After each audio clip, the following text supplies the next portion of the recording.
Here is the practical outlook on COVID.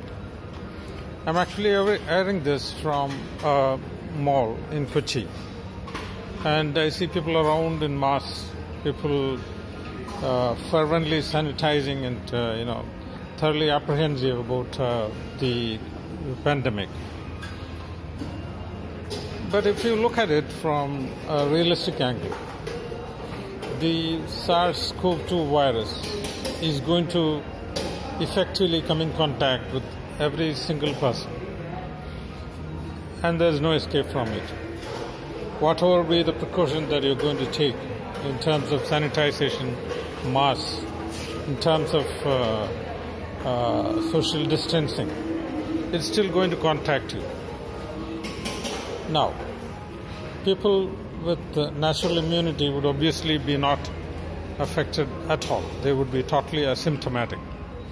And those with moderate immunity may develop mild to moderate symptoms and get over it. Only those with a very weak immune system would be affected seriously. But then, all these precautions apart, it's all good enough, because as I discussed in a previous episode, the precautions are good to prevent substantial exposure. But mild to moderate exposure, almost everyone will be subject to. There is no escape from this. How then will this pandemic end? The most likely closure of this pandemic is through development of herd immunity. It's said that Iran has already developed herd immunity, and to a great extent are opening up their public places. Now, the only outcome which is most likely realistic and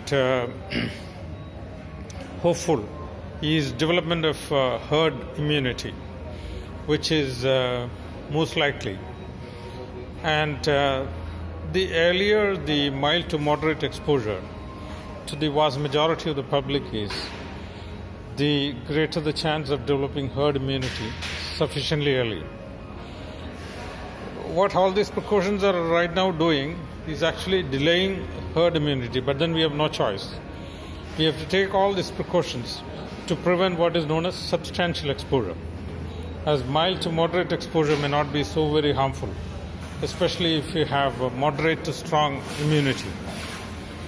So, guys, the end outcome of this pandemic is nothing but development of herd immunity, as is expected in Iran. This is the only probable outcome. I'm not undermining all the precautions taken. The precautions might prevent substantial exposure, but mild to moderate exposure is unavoidable. That's the fact of the case. Thank you very much.